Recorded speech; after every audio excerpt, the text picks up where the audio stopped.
দীর্ঘদিন ধরে কালাইন গ্যাস এজেন্সিতে চলছে ব্যাপক দুর্নীতি। গ্যাস আনতে গিয়ে হয়রানির শিকার হচ্ছেন গ্রাহকরা।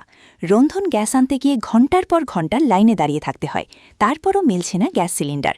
দীর্ঘদিন ধরে ইন্ডিয়ান গ্যাস সার্ভিসের বিরুদ্ধে অভিযোগ ওঠার পর আজ ওই গ্যাস এজেন্সি পরিদর্শন করেন কাটিগড়া নবনির্বাচিত বিধায়ক কমলাক্ষ দে পুরকায়স্থ সহ কাটিগড়া সার্কেল অফিসার যাত্রা কর্মকার সহ অন্যান্যরা। দীর্ঘদিন ধরে গ্যাস এজেন্সির বিরুদ্ধে ওঠা অভিযোগ খতিয়ে দেখেন বিধায়ক কমলাক্ষ। এদিন গ্যাস এজেন্সি বেরকে সরব হন তিনি এবং গ্যাস আনতে গিয়ে যাতে কোনো গ্রাহক হয়রানির শিকার না হন এ নিয়ে হুঁশিয়ারি দেন তিনি। তাছাড়া শীঘ্রই সমস্যার সমাধান না হলে আইনি ব্যবস্থা নেওয়া হবে বলেও জানান বিধায়ক কমলাক্ষ দে পুরকায়স্থ। আপনি পরিদর্শন করেছেন, কি বলবেন? কালাইন ইন্ডিয়ান গ্যাস বিগত অনেকদিন থেকে এটা সমস্যা। আমাদের সার্কুল অফিসার, মন্ডল সভাপতি, আমাদের পুলিশের পলাশ ইনচার্জ সবাই ছিল, এখানে ছিল। এবার হচ্ছে কি বিগত প্রায় 7-8 মাস থেকে সেই কথাগুলো শুনতে পারছি, কিন্তু মানে তখন ব্যাপক হারে ছিল না। কিন্তু ইলেকশনের আগে একটা ব্যাপক দুর্নীতি শুনতে পারলাম। দুর্নীতি মানে কি, ভয়ঙ্কর অবস্থা। গ্যাস সিলিন্ডার বুকিং করা হয়, গ্যাস সিলিন্ডার ওনারা পান না, মানুষ পায় না, কিন্তু ডেলিভারি দেখানো হয়। সিলিন্ডারের শর্টেজ, অনেক ধরনের অনেক ধরনের প্রবলেম, অনেক অসুবিধা, মানুষ অনেক ভুক্তভোগী।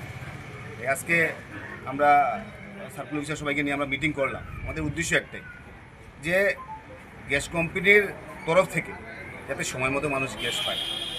আমাদের অন্য কোনো আমাদের কোনো ইয়ে নেই। গ্যাস কোম্পানির ভালো হোক, আমাদের সাহায্য সহযোগিতা আমরা সবসময় করবো, ঠিক আছে। কিন্তু যেখানে গ্যাসের কথা, আমি তো রান্না 2 দিন বন্ধ রাখতে পারবো না, যে না আমি 2 দিন গ্যাস নেই, আমি 3 দিন রান্না বন্ধ রাখবো। আমাদের তো রান্না চলাতে হবে, গ্যাস চলতে হবে। তাই আজকে ওনাদের সঙ্গে কথা বললাম এবং আমরা একটা সময় দিয়ে গেছি যে কালকেই ওনারা একটা কথাবার্তা বলে, যাতে কিছুদিনের ভিতরে, সে 7 দিন হোক আর 10 দিন হোক আর 15 দিন হোক, এই কিছুদিনের ভিতরে যাতে গ্যাস সিলিন্ডার যাতে সরবরাহ, যাতে সময় মতো যাতে মানুষ গ্যাস সিলিন্ডার যাতে পায়, যাতে সব জায়গায় মানুষ গ্যাস সিলিন্ডার পাচ্ছে। আজকে আগের পরিবেশ নেই। আমরা যখন ছোটোবেলায় ছিলাম তখন দেখতাম আমরা যে একবার বুকিং করলে 1 মাস পরে গ্যাস পাওয়া যেত, গ্যাস গিয়ে লাইনে দাঁড়াতে হতো। আজকের দিনে কিন্তু সেই পরিবেশ নেই। কিন্তু আজকে বুকিং করলে গ্যাস অ্যাভেলেবেল গ্যাস, এবং সরকারের মুখ্যমন্ত্রীর একদম কঠোর নির্দেশ যে গ্যাস সিলিন্ডার নিয়ে যদি কেউ দুর্নীতি করে ওদের কিন্তু ব্যবস্থা নেওয়া হবে, জেল হাজতে পাঠানো হবে। তাই সেই মুখ্যমন্ত্রীর নির্দেশ, এবং আমরা আজকে অফিসিয়ালি আমরা সেই কথাগুলো বললাম। যদি উল্টাপাল্টা কিছু হয় তাহলে সিগরে যেতে হবে, 1 নম্বর কথা। 2 নম্বর কথা হচ্ছে গিয়ে যে আমরা একটা সময় দিয়ে গেলাম যে এই সময়ের ভিতরে আপনারা কি ব্যবস্থা করবেন, আপনারা কার সঙ্গে কথা বলবেন, আপনারা কথা বলুন, আমাদের কোনো আপত্তি নেই।